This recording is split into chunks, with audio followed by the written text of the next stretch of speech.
ಸಭಾಧ್ಯಕ್ಷರೇ, ನಿರಂತರ 3 ಅಧಿವೇಶನದ ನಂತರ ನನಗೊಂದು ಅವಕಾಶ ಸಿಕ್ಕಿದೆ. ಧನ್ಯವಾದಗಳು ತಮಗೆ.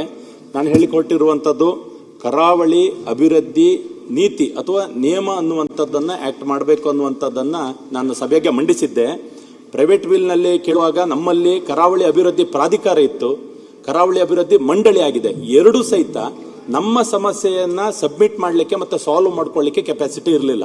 ಪಾಲಿಸಿ ಬ್ಲೈಂಡ್ ಸ್ಪಾಟ್ ಅಂತ ಹೇಳಿ ನಮಗಿರುವ ಸಮಸ್ಯೆಗಳು ಯಾವಾಗಲೂ ಬೇರೆ, ಅದು ಬೇರೆ ಯಾರಿಗೂ ಇರಲ್ಲ. ಉದಾಹರಣೆಗೆ ಕಡಲ್ ಕೊರೆತ ಅನ್ನೋದು ಕರಾವಳಿ ಬಿಟ್ಟು ಬೇರೆ ಎಲ್ಲಿಗೂ ಬರುವುದಿಲ್ಲ. CRZ ಸಮಸ್ಯೆ, ಸಮುದ್ರ ತೀರದ ಸಮಸ್ಯೆ ನಮಗೆ ಬಿಟ್ಟು ಇನ್ಯಾರಿಗೂ ಬರಲ್ಲ. ಅತಿವೃಷ್ಟಿ ನಮಗೆ ಬಿಟ್ಟು ಇನ್ಯಾರಿಗೂ ಬರಲ್ಲ. ಮೀನುಗಾರಿಕೆ ಅಪಾಯ, ಅದರಲ್ಲಿ ಆಗುವಂತ ಸಾವು ನೋವು ಕರಾವಳಿ ಬಿಟ್ಟು ಇನ್ಯಾರಿಗೆ ಬರಲ್ಲ. ಈ ರೀತಿ ಒಂದು 100 ವಿಷಯಗಳು ಅಲ್ಲಿಗೆ ಮಾತ್ರ ಸೀಮಿತ ಆಗಿರುವಂತ ವಿಷಯಗಳಿದೆ. ಅಲ್ಲಿನ ಭೌಗೋಳಿಕ ರಚನೆ ವ್ಯವಸ್ಥೆಗಳು ಬೇರೆ, ಅಲ್ಲಿನ ಜೀವನ ಶೈಲಿಯು ಒಂದು ವ್ಯತ್ಯಾಸಗಳಿರ್ತದೆ. ನಾನಿಲ್ಲಿ ಕೇಳ್ತಾ ಇರೋದು ವಿಶೇಷ ಅನುದಾನ ಕೊಡಿ ಅಥವಾ ವಿಶೇಷ ಸಪರೇಷನ್ ಏನೋ ಕೊಡಿ, ಅದು ಯಾವ ವಿಷಯಕ್ಕೆ ಬರ್ತಾ ಇಲ್ಲ. ನಮ್ಮಲ್ಲಿ ನಾವು ದುಡಿಮೆ ಮಾಡಿಕೊಳ್ಳಿಕ್ಕೆ, ಅಲ್ಲಿರುವ ಅವಕಾಶಗಳನ್ನು ಉಪಯೋಗಿಸಿಕೊಳ್ಳಿಕ್ಕೆ, ನಮಗೆ ಅಲ್ಲಿ ಕರಾವಳಿಗೆ ಆದಂತ ನೀತಿ ನಿಯಮ ನಿರೂಪಿಸಲಿಕ್ಕೆ ಅವಕಾಶ ಇರುವಂತ ಒಂದು ವ್ಯವಸ್ಥೆ ಬೇಕು ಅಂತ ಒಂದು ಉದಾಹರಣೆ ಹೇಳಿ ಸಭೆಗೆ ಅದನ್ನು ಗಮನಕ್ಕೆ ತಂದುಬಿಡ್ತೇನೆ. ಹಿಂದೆ VS ಆಚಾರ್ಯರು ಯಾವುದೇ ನೋಟಿಸ್ಗಳನ್ನ, ಸರ್ಕಾರಿ ಆರ್ಡರ್ಗಳನ್ನ ಕೊಡುವಾಗ ಕರಾವಳಿಯನ್ನು ಹೊರತುಪಡಿಸಿ ಅಥವಾ ಕರಾವಳಿಯನ್ನು ವಿಶೇಷವಾಗಿ ಗಮನಿಸಿ ಅಂತಿದ್ರು. ಅದಕ್ಕೊಂದು ಉದಾಹರಣೆ ಅಂತೇಳಿ ಹೇಳಿದ್ರೆ, ಆಗಸ್ಟ್ ಒಳಗಡೆ ಇಡೀ ರಾಜ್ಯದಲ್ಲಿ ಶಾಲೆಗಳಲ್ಲಿ ಕ್ರೀಡಾ ಚಟುವಟಿಕೆಗಳನ್ನ ಮುಗಿಸಿ ಅಂತ ಹೇಳಿದ್ರೆ ಇಡೀ ರಾಜ್ಯದಲ್ಲಿ ನಡೀತದೆ, ಕರಾವಳಿಯಲ್ಲಿ ನಡೆಯುವುದಿಲ್ಲ. ಕರಾವಳಿಯಲ್ಲಿ ಘೋರ ಮಳೆ ಆಗ್ತಾ ಇರ್ತದೆ ಅಧ್ಯಕ್ಷರೇ. ಸೊ ಇದು ನಮಗಿರುವಂತ ಭೌಗೋಳಿಕ ವ್ಯತ್ಯಾಸಗಳು.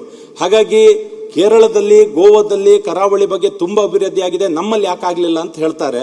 ಅದರಲ್ಲಿ ಒಂದು ವ್ಯತ್ಯಾಸ ಅಂದ್ರೆ ಮೋರ್ ದೆನ್ 70% ಕೋಸ್ಟಲ್ ಅವರಿಗಿದೆ, ಮೋರ್ ದನ್ 90% ಕೋಸ್ಟಲ್ ಅವರಿಗಿದೆ. ಆದ್ರೆ ನಮ್ಮಲ್ಲಿ ಕರಾವಳಿ ಅನ್ನೋದು ಎಲ್ಲೋ ಒಂದ್ ಕಡೆ 10, 20, 30% ಇದೆ ಅಂತೇಳಿ ಹೇಳುವಂತ ಒಂದು ಸಣ್ಣ ನೆಗ್ಲಿಜೆನ್ಸಿ ಅಲ್ಲಿ ಆ ಭಾಗದಲ್ಲಿ ಇರ್ತದೆ. ಹಾಗಾಗಿ ಕೋಸ್ಟಲ್ ಬಗ್ಗೆ ಏನೆಲ್ಲ ಪ್ಲಾನ್ ಆಗಬೇಕಿತ್ತು ಅದಾಗದೆ ಅಲ್ಲಿ ಉಳಿದು ಬಿಡ್ತಾ ಇತ್ತು. ನಾವು ಹೇಳ್ತಾ ಇರೋದು ಒಂದು ದುಡಿತಾ ಇರುವಂತ ಗಾಡಿ, ಒಳ್ಳೆ ರಸ್ತೆ ಇಲ್ಲ, ಒಳ್ಳೆ ಡ್ರೈವರ್ ಇಲ್ಲ ಅಂತೇಳಿ ಹೇಳಿ ಉಳ್ಕೊಂಡಂತ ಪರಿಸ್ಥಿತಿ. ನಮಗೆ ಅವಕಾಶಗಳು ಬೇಕಾದಷ್ಟಿದೆ, ಅದು ಪ್ರವಾಸೋದ್ಯಮಕ್ಕೂ ಇದೆ, ಬೇರೆ ಬೇರೆ ಅವಕಾಶಗಳಿಗೂ ಇದೆ. ಜನರು ಬುದ್ಧಿವಂತರಿದ್ದಾರೆ, ದುಡಿಯುವವರಿದ್ದಾರೆ, ಇನ್ವೆಸ್ಟರ್ಸ್ ಇದ್ದಾರೆ, ಈಗಲೂ ಸಹಿತ ಬಂದು ಇನ್ವೆಸ್ಟ್ ಮಾಡ್ತೇನೆ ಅನ್ನೋರಿದ್ದಾರೆ. ಆದ್ರೆ ನಮಗೆ ಇರಬೇಕಾದ ನೀತಿ ನಿಯಮಗಳ ಸಮಸ್ಯೆಯಿಂದಾಗಿ ಯಾರು ಸಹಿತ ಇನ್ವೆಸ್ಟ್ ಮಾಡದ ಅಥವಾ ವ್ಯವಸ್ಥೆ ಮಾಡಿಕೊಡದಂತ ವ್ಯವಸ್ಥೆ ಇದೆ. ಹಾಗಾಗಿ ನಾನು ಕೇಳ್ತಾ ಇರುವುದು, ನಮಗೆ ನೀತಿ ನಿರೂಪಣೆಯಲ್ಲಿ ಅಭಿವೃದ್ಧಿ ಪ್ರಾಧಿಕಾರ ಅನುದಾನಗಳನ್ನು ಬಂದ್ರೆ ಚೆನ್ನಾಗಿ ಹಂಚ್ಲಿಕ್ಕಾಯ್ತು. ಅಭಿವೃದ್ಧಿ ಮಂಡಳಿ ಅನ್ನೋದು ಸಲಹೆಗಳನ್ನ ತಗೋಬಹುದು, ಸಲಹೆಗಳನ್ನ ಕೊಡಬಹುದು, ಆದ್ರೆ ನೀತಿ ನಿಯಮ ನಿರೂಪಿಸ್ಕೊಳ್ಳಿಕ್ ಆಗುದಿಲ್ಲ. ಹಾಗಾಗಿ ವಾಪಸ್ ಅಭಿವೃದ್ಧಿ ಮಂಡಳಿ ಕಮಿಟಿಯಲ್ಲಿ ಚರ್ಚೆ ಆಯ್ತು. ಕಮಿಟಿಯಲ್ಲಿ ಚರ್ಚೆ ಆದಾಗ ಏನ್ ಹೇಳಿದ್ರು ಕೇಳಿದ್ರೆ, ಸಪರೇಟ್ ಬೇಡ, ಈಗೇನು ಅಭಿವೃದ್ಧಿ ಮಂಡಳಿ ಬರ್ತಾ ಇದೆ ಅದರಲ್ಲಿ ಜೋಡಿಸ್ಕೊಳ್ಳೋಣ ಅಂತ ಹೇಳಿದ್ರು. ಅದ್ರ ಅಧ್ಯಕ್ಷರು ನಿಮ್ಗೂ ಕೇಳೋದು, ಈಗ ನಮ್ಗಿರುವಂತ CRZ ಪ್ರಾಬ್ಲಮ್ ಕರ್ನಾಟಕ ಇವತ್ತಿಗೂ ಸರಳೀಕರಣ ಮಾಡ್ಕೊಂಡಿಲ್ಲ. ಎಷ್ಟು ವರ್ಷ ಆಯ್ತು?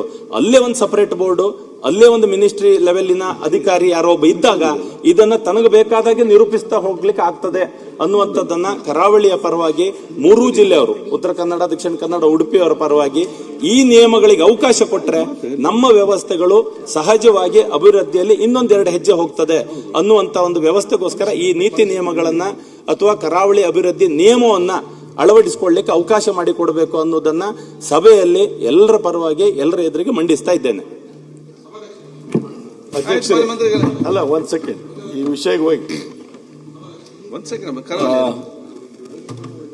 ನಮ್ಮ ಸ್ನೇಹಿತರಾದಂತ ಕೋನ್ ರೆಡ್ಡಿಯವರು ತಂದಂತ ಈ ಒಂದು ಅಲ್ಲ, ಅದು ಅವ್ರದ್ದು ಮುಗಿಯಿತು, ಅದೇ ವಿಷಯ ಅಲ್ಲ. ಅಲ್ಲ, ಅದು ಬೇರೆ, ಅದು ಕರಾವಳಿ. ಅದು ಇಲ್ಲ, ನಾವು ಬಸವನಗುಡ್ರಾದ್ಮೇಲೆ ನಾನು ಅದಕ್ಕೆ ಮಾತಾಡ್ಬೇಕಂದ್ರೆ ನೀವು ಅವ್ರನ್ನ ಕರೆದು ಬಿಟ್ರಿ, ಕರಾವಳಿ ಕರೆದು ಬಿಟ್ರಿ. ಅವಕಾಶ ಕೊಡ್ರಿ ಪಾಪ, ನಾವೆಲ್ಲ ಸಫರ್ ಆಗೋದಿಲ್ಲ ಬಿಡಿ. ಆದ್ರೆ ಒಂದ್ ಹೇಳ್ತೀನಿ, ಜನರಲ್ ಆಗಿ ಕರಾವಳಿ ಇರ್ಲಿ, ಯಾವ್ದು ಅವ್ರು ಮಾತಾಡ್ಲಿ, ಬೇಡ ಅಂತ ಅನ್ನೋದಿಲ್ಲ. ಅಧ್ಯಕ್ಷರೇ, ಮಂತ್ರಿಗಳಿಗೆ ಒಂದ್ ಸೆಕೆಂಡ್, ಈಗ ಅವ್ರದ್ದು ಸ್ಟಾರ್ಟ್ ಆಗಿದೆ, ಅವ್ರದ್ದು ಮುಗಿ ಮತ್ತೆ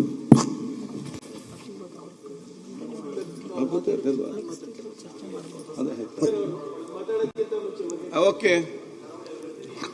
ಮಾನ್ಯ ಅಧ್ಯಕ್ಷರೇ, ಯತ್ನಾಳ್ ಅವರು ಇಲ್ಲ ಹಂಗಲ್ಲ ಸರ್, ಅಪ್ಪಾಜಿ ನಾಡಗೌಡ್ರೆ ಎಸ್ ಇದ್ರದ್ದೇ ಅವರು ಕಲಿಬೇಕು.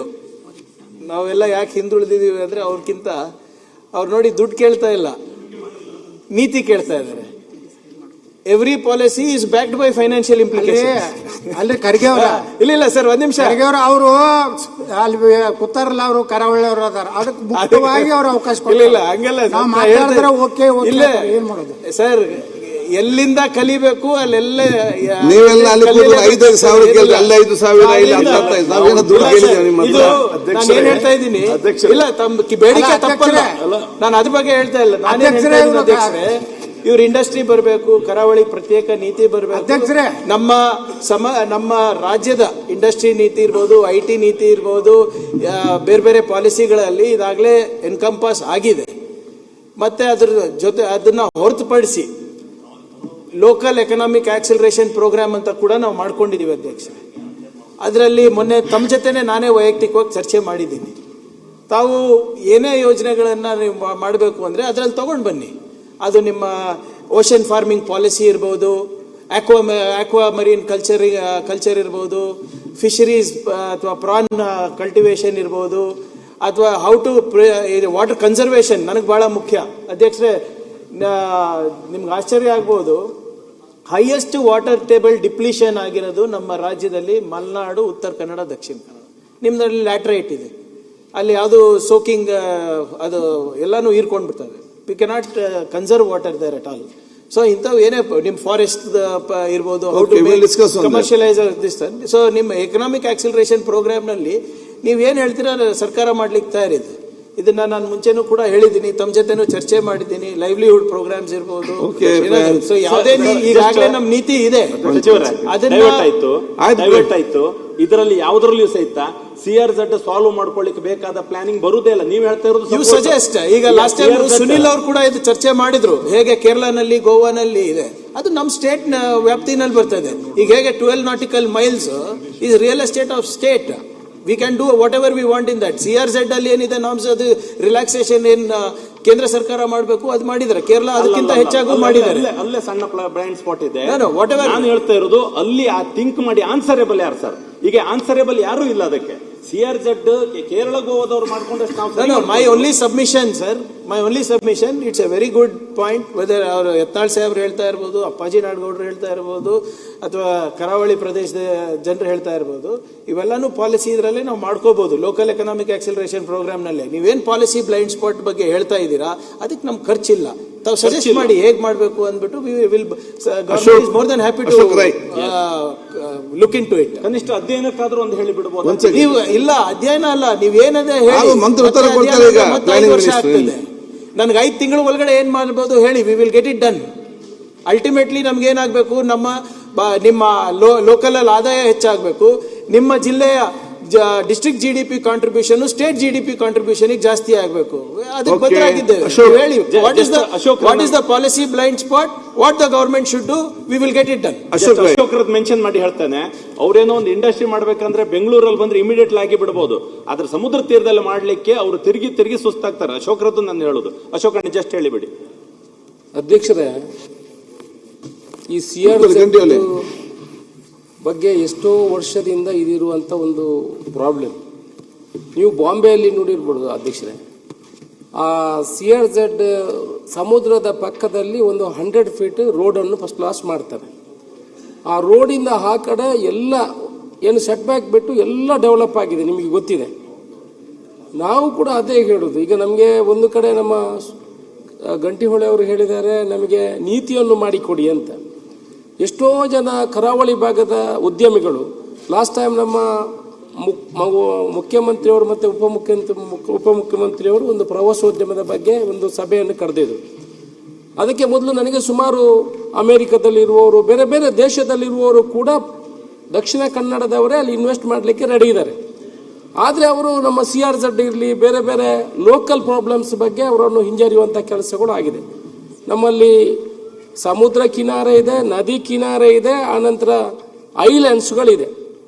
ನಾನು ನಮ್ಮ ದಕ್ಷಿಣ ಕನ್ನಡ ಜಿಲ್ಲಾಧಿಕಾರಿಗಳು ಕೂಡ ಇದೆ, ಒಂದು ಐಲ್ಯಾಂಡ್ ಅನ್ನು ತೆಕ್ಕೊಂಡು ಅದನ್ನು ಅಭಿವೃದ್ಧಿ ಮಾಡುವಂಥ ಕೆಲಸವನ್ನು ಮಾಡಿ, ಮತ್ತೆ ಒಂದು ರಸ್ತೆ ಏನು ಸಮುದ್ರದ ಬದಿಯಲ್ಲಿ ಒಂದು ರಸ್ತೆ ಸುಮಾರು ಅದಕ್ಕೆ ಒಂದು ಮಂಗಳ ಕಾರ್ನಿಸ್ ಅಂತ ಈಗಲೇ ಅದಕ್ಕೆ ಹೆಸರನ್ನು ಇಟ್ಟಿದ್ದಾರೆ. ಅದಕ್ಕೆ ಸುಮಾರು 1,000 ಕೋಟಿ ರೂಪಾಯಿಗಳು ಆಗ್ತದೆ. ಆದರೆ ಹಂತವಾಗಿ ಅದಕ್ಕೆ ಹಣವನ್ನು ಕೊಟ್ಟರೆ ಬಹುಶಃ ಈ ನೀತಿ ಮಾಡುವ ಜೊತೆಗೆ CRZಗೂ ಕೂಡ ಮುಕ್ತಿ ಸಿಗುವಂಥ ಕೆಲಸಗಳಾಗ್ತದೆ. ಆ ಭಾಗ ಪೂರ್ತಿ ಅಭಿವೃದ್ಧಿ ಆಗ್ತದೆ. ಈಗ ಕೇರಳದಲ್ಲಿ ನಮ್ಮ ಪಕ್ಕದಲ್ಲಿ ಕಾಸರಗೋಡಲ್ಲಿ ಫಸ್ಟ್ ಕ್ಲಾಸ್ ಆಗಿ ಅಭಿವೃದ್ಧಿ ಆಗಿದೆ ಸಮುದ್ರ ಕಿನಾರೆ. ನಾವು ಹೇಳುವಂತದ್ದು ನೀತಿಯನ್ನು ಮಾಡಬೇಕು, ಸ್ವಲ್ಪ ಅನುದಾನವನ್ನು, ಒಂದು ರಸ್ತೆ ನಿರ್ಮಾಣ ಮಾಡುವಂತಹ ಸಮುದ್ರ ಸೈಡಿನ ಒಂದು ರಸ್ತೆ ನಿರ್ಮಾಣ ಮಾಡುವಂತಹ ಕೆಲಸಗಳನ್ನು ಮಾಡಿದ್ರೆ ಖಂಡಿತ ದಕ್ಷಿಣ ಕನ್ನಡ ಕೆಲಸ ಆಗ್ತದೆ. ಸನ್ಮಾನ್ಯ ಅಧ್ಯಕ್ಷರೇ, ಏನಾಗಿದೆ ನಾನು ಸನ್ಮಾನ್ಯ ರೈಟಿಂಗ್ ಅಲ್ಲಿ ಕೊಡ್ಬೇಕು. ಪ್ರಿಯಾಂಕಾ ಅವರಿಗೆ, ನಮ್ಮ ಗಂಟಿಹೊಳಿ ಅವರು ಹೇಳಿರ್ತಕ್ಕಂಥ ಒಂದು ವಿಚಾರ ಏನಿದೆ, ಕರಾವಳಿ ಅಭಿವೃದ್ಧಿ ನೀತಿ, ಇದು ರಾಜ್ಯದ ಬೇರೆ ಬೇರೆ ಭಾಗಕ್ಕೆ ಸಂಬಂಧಪಟ್ಟಂತೆ ಈಗ ನೀವು ಹೈದರಾಬಾದ್ ಕರ್ನಾಟಕದ ಜೆ ತಗೊಂಡಿದ್ದೀರಾ, ಸ್ಪೆಷಲ್ ಸ್ಟೇಟಸ್. ಇಲ್ಲಿನ ಪರಿಸರ ನೀವು ನೋಡಿದ್ರೆ ಕರಾವಳಿ ಭಾಗದಲ್ಲಿ ಅವ್ರ ಪ್ರಾಬ್ಲಮ್ಸೇ ಬೇರೆ ಬೇರೆ. ನಮ್ಮ ತರ ಅಲ್ಲಿ ರೋಡು ಬಹಳ ದಿನ ಉಳಿಯಲ್ಲ, ನಮ್ಮ ತರ ಇಲ್ಲಿನ RCC ಮನೆ ಹಾಲು ಕಟ್ಟಕ್ಕಾಗಲ್ಲ. ನಾನು ಹೆಲ್ತ್ ಮಿನಿಸ್ಟರ್ ಆಗಿದ್ದೆ, ಇಲ್ಲಿನ ಕಾಯಿಲೆಗಳೇ ಬೇರೆ, ಅಲ್ಲಿನ ಕಾಯಿಲೆಗಳೇ ಬೇರೆ, ಅಲ್ಲಿನ ಔಷಧಿಗಳು ಕೊಡುವಂಥದ್ದೇ ನಾವು ಬೇರೆ ವ್ಯವಸ್ಥೆಗಳನ್ನ ನಾವು ಮಾಡ್ತಾ ಇದ್ರಿ. ಅಲ್ಲಿ ನಮ್ದು ಬೆಂಗಳೂರು ಬಿಟ್ರೆ ಮಂಗಳೂರು ಬಹಳ ಡೆವಲಪ್ಮೆಂಟ್ ಆಗ್ತಾ ಇರೋದು. ನಮ್ಗೆಲ್ಲ ಆದಾಯನೂ ಕೂಡ ಬೆಂಗಳೂರು ಬಿಟ್ರೆ ಮಂಗಳೂರಲ್ಲೇ ಜಾಸ್ತಿ ಬರ್ತಾ ಇರೋದು. GST ಇರ್ಬೋದು, ಎಲ್ಲ ವಿಚಾರದಲ್ಲೂ, ವಿದ್ಯಾಭ್ಯಾಸದಲ್ಲೂ ನಂಬರ್ 1 ಇದ್ದಾರೆ. ಸೊ ಅದನ್ನ ನಾವು ಉಪಯೋಗ ಮಾಡ್ಕೊಂಡ್ರೆ, ನಾವು ಈ ನೀತಿಯನ್ನ ತರೋದ್ರಿಂದ ಏನು ಫೈನಾನ್ಷಿಯಲ್ ಬರ್ಡನ್ ಸದ್ಯಕ್ಕಿಲ್ಲ, ತಂದ್ಬಿಡಿ ಅಲ್ವಾ, ಸದ್ಯಕ್ಕೆ ತಂದ್ಬಿಡಿ. ಯಾರ್ಯಾರು ಪುಣ್ಯಾತ್ಮರು ಇರ್ತಾರೋ ಏನೋ ಪರವಾಗಿಲ್ಲ, ನಾಳೆ ನಮ್ಮ ಸ್ಪೀಕರ್ ಅವ್ರ ಮಂತ್ರಿ ಆದ್ರು ಅಂತ ಇಟ್ಕೊಳ್ಳಿ, ಅವಕಾಶ ಬರ್ತದೆ ಅವ್ರಿಗೆ, ಒಂದು ದಾರಿ ಸಿಕ್ದಂಗೆ ಆಗ್ತೈತೆ. ನಿಮಗೂ ಒಂದು ಕ್ರೆಡಿಟ್. ನೀವು ಎಂದಾನ ಮಂಗಳೂರಿಗೆ ಹೋಗಿ ಭಾಷಣ ಮಾಡ್ಬೇಕಾದ್ರೆ, ಚುನಾವಣಾ ಪ್ರಚಾರ ಮಾಡ್ಬೇಕಾದ್ರೆ, ಮಂಗಳೂರಿಗೆ ನಾನು ತಂದವನು ಅಂತ ಹೇಳ್ಕೊಬಹುದು. ನಿಮ್ಗೂ ಸಲಹೆ ಒಳ್ಳೇದಿದೆ. ಅಶೋಕ್ ಅವರು ಅದನ್ನ ಪ್ರಸ್ತಾವ ಮಾಡಿ, ಅಲ್ಲ ಹಂಗೇಳಲ್ಲ ಬಿಡಿ, ನೀವು ನಮ್ಮ ವಿರುದ್ಧ ಹೇಳೋದಲ್ಲಿ ವಿಚಾರ ಒಳ್ಳೇದಿದೆ ಅಧ್ಯಕ್ಷರೇ. ಡಿಫ್ರೆಂಟ್ ಆಗಿ ನೀತಿ ತರುವಂತದ್ದು ಒಳ್ಳೇದು. ನಾನು ಕೂಡ ನಮ್ಮ ಶಾಸಕರು ಹೇಳ್ದಂಗೆ ಅದಕ್ಕೆ ಅಭಿಪ್ರಾಯ. ನನಗಿಂತ ನಿಮಗೆ ಚಂದಾಗಿ ಪ್ರಾಬ್ಲಮ್ಸ್ ಗೊತ್ತಿದೆ, ಅಲ್ಲೇ ಹುಟ್ಟಿ ಬೆಳೆದಿರೋದು. ನೀವು ಇದಕ್ಕೇನ ಸ್ವಲ್ಪ ಮಾತಾಡಿದ್ರೆ ಇಮಿಡಿಯೇಟ್ ಆಗಿ ಅವ್ರು ನೋಡಿ ತಲೆ ಅಳ್ಳಾಡ್ಸ್ರು ಓಕೆ ಅಂತ ಹೇಳ್ತಾ ಇದ್ರು. ನೀವ್ ಹೇಳಿ ಓಕೆ ಆದ್ರೆ ಒಳ್ಳೇದು. ಈಗ ಬೇರೆ ಬೇರೆ ಪಾಲಿಸಿಗಳೆಲ್ಲ ಆಗ್ಲೇ ಇದೆ, ಆದ್ರೆ ಈ ಲೀಪ್ ಪ್ರೋಗ್ರಾಮ್ನಲ್ಲಿ ಅದು ಜವಾಬ್ದಾರಿ ಮುಖ್ಯಮಂತ್ರಿಗಳು ನನಗೆ ಕೊಟ್ಟಿದ್ದಾರೆ. ತಾವು ಬನ್ನಿ, ಅದನ್ನ ಪ್ರಾಮಾಣಿಕ ಪ್ರಯತ್ನ ನಾವು ಮಾಡ್ತೀವಿ. ಯಾಕಂದ್ರೆ ಅಲ್ಟಿಮೇಟ್ಲಿ ಇದು ಉದ್ದೇಶ ಏನ್ ಅಧ್ಯಕ್ಷರೇ, ಪ್ರತಿ ಡಿಸ್ಟ್ರಿಕ್ಟ್ GDP ಅನ್ನ ಯಾವ ರೀತಿ ನಾವು ಹೆಚ್ಚುಗೊಳಿಸಬಹುದು ಅಂತ ಇದೆ. ಸೊ ಅದರಲ್ಲಿ ಕರಾವಳಿ ಇಸ್ ಆಲ್ಸೋ ವೆರಿ ಇಂಪಾರ್ಟೆಂಟ್. ಈಗ ಕಲಬುರಗಿಯನ್ನ ನಾವು 5% ಡಿಸ್ಟ್ರಿಕ್ಟ್ GDP ಕಾಂಟ್ರಿಬ್ಯೂಷನ್ ಸ್ಟೇಟಿಗೆ ತರಬೇಕಾದ್ರೆ it will take time. But ನೀವು 5.4% ಇದ್ದೀರಾ, ಅದು ನಾವು 6% ಇಮಿಡಿಯೇಟ್ ಆಗಿ ಮಾಡಬಹುದಾ? ಅಂತ ನೀತಿಗಳು ಬೇಕಾ, ಕಾನೂನು ಬೇಕಾ, ರೂಲ್ಸ್ ಬೇಕಾ? ನೀವು ಹೇಳ್ದಂಗೆ ನಿಮಗೆ ಹೆಚ್ಚು ಮಾಹಿತಿ ಇರುತ್ತೆ. ಈಗ ಉದಾಹರಣೆಗೆ ನೀವು ಪ್ರಗತಿ ಪಥ ನಾವು ಸ್ಕೀಮ್ ತಂದ್ವಿ ಅಧ್ಯಕ್ಷರೇ, ಮಾನ್ಯ ಅಶೋಕ್ ಸಾಹೇಬ್ರು ಹೇಳ್ದಂಗೆ ಅಲ್ಲಿ ಏನು ನೇಚರೇ ಬೇರೆ, ಪ್ರಕೃತಿ ನಿಯಮಗಳೇ ಬೇರೆ ಇರ್ತದೆ. ನೀವು ಹೇಳಿದ ಮೇಲೆ ನಾವು ಅದರ ಟೆಕ್ನಿಕಲ್ ಫೀಸಿಬಿಲಿಟಿನೇ ಚೇಂಜ್ ಮಾಡಿದ್ವಿ ಅಲ್ಲಿ. So we are open. So ನೀವಾಗಲಿ, ಅಶೋಕ್ ಅವರಾಗಲಿ, ಸುನಿಲ್ ಅವರಾಗಲಿ, ತಾವೇನು ಹೇಳ್ತೀರಾ ನೀವು ನಮಗೆ ಬರ್ದು ಕೊಟ್ಬಿಟ್ರೆ ಯಾವ್ದು ಫೀಸಿಬಲ್ ಇದೆ, ಯಾವ್ದು ಫೀಸಿಬಲ್ ಇಲ್ಲ ಅಂತ ನಾನೇ ಹೇಳ್ಬಿಡ್ತೀನಿ. ಮಂತ್ರಿಗಳ ಫೈನಲಿ ನನ್ನ ಪಾಯಿಂಟ್ ಇಷ್ಟೇ. ಎಲ್ಲರೂ ಅದನ್ನ ಪಾಸಿಟಿವ್ ಆಗಿ ಮಾತಾಡಿದ್ರೆ, ನಾನು ಹೇಳೋದು ನಮ್ಮಲ್ಲಿನ ಪ್ರಕೃತಿ ಮತ್ತೆ ನಮ್ಮ ವ್ಯವಸ್ಥೆ, ಪರಂಪರೆಗಳು ನಮಗೆ ಅದು ಪ್ರಗತಿಗೆ ನಾವು ಅದಕ್ಕೆ ಸರಿಯಾದ ನೀತಿ ನಿಯಮಗಳನ್ನು ಮಾಡ್ಕೊಂಡ್ರೆ, ಇಲ್ಲದಿದ್ರೆ ಅದು ಪ್ರಕೃತಿ ಎಲ್ಲವೂ ನಮಗೆ ಮಾರಕ ಅಂತ ಆಗಿರ್ತದೆ. ಅದಕ್ಕೆ ಬೇಕಾದಂತ ದಾರಿ ವ್ಯವಸ್ಥೆಗಳನ್ನು ಮಾಡಿಕೊಡಿ, ಅದನ್ನು ಬೆಂಬಲಿಸಿದ ಎಲ್ರಿಗೂ ಧನ್ಯವಾದ ಹೇಳ್ತಾರೆ. ಸಚಿವರು ಸಹಿತ ಅದನ್ನು ಅಭಿನಂದಿಸಬೇಕು, ಬೆಂಬಲಿಸಬೇಕು ಅಂತೇಳಿ ಕೇಳಿಕೊಳ್ತೇನೆ. ಸನ್ಮಾನ್ಯ ಸಭಾಧ್ಯಕ್ಷರೇ, ಬಹಳ ಹೊತ್ತು ಈಗಾಗಲೇ ಚರ್ಚೆ ಆಗಿದೆ. ಅನೇಕ ವಿಚಾರಗಳನ್ನು ಸನ್ಮಾನ್ಯ ಸದಸ್ಯರುಗಳು ಬೆಳಕನ್ನು ಚೆಲ್ಲಿದ್ದಾರೆ. ಖಂಡಿತವಾಗಿಯೂ ಏನು ಸದಸ್ಯರು ಒಪಿನಿಯನ್ ಕೊಟ್ಟಿದ್ದಾರೆ ಅದು ಪೂರಕವಾಗಿ ಇದಕ್ಕೆ ಒಂದು ಸನ್ಮಾನ್ಯ ಸಭಾಧ್ಯಕ್ಷರ ಅಧ್ಯಕ್ಷತೆಯಲ್ಲಿ ಒಂದು ಮೀಟಿಂಗನ್ನು ಕರೆದು, ಅದೇ ರೀತಿಯಾಗಿ ಪ್ರಿಯಾಂಕಾ ಖರ್ಗೆ ಅವ್ರನ್ನು ಕರೆದು ಒಂದು ಮೀಟಿಂಗ್ ಮಾಡಿ ಇರ್ತಕ್ಕಂಥ ಸಮಸ್ಯೆಯನ್ನು ಬಗೆಹರಿಸಲಿಕ್ಕೆ ಪ್ರಾಮಾಣಿಕವಾಗಿ ಪ್ರಯತ್ನ ಮಾಡ್ತೇನೆ. ಓಕೆ. ಈಗ ಅಪ್ಪಾಜಿ ಅವ್ರೆ, ಮಾನ್ಯ ಅಧ್ಯಕ್ಷರೇ, ನಾವೊಂದು ಪತ್ರ ಕೊಟ್ಟಿದ್ದೆ. ಒಂದ್ ಸೆಕೆಂಡ್. ದಿನಾಂಕ 26/3/2026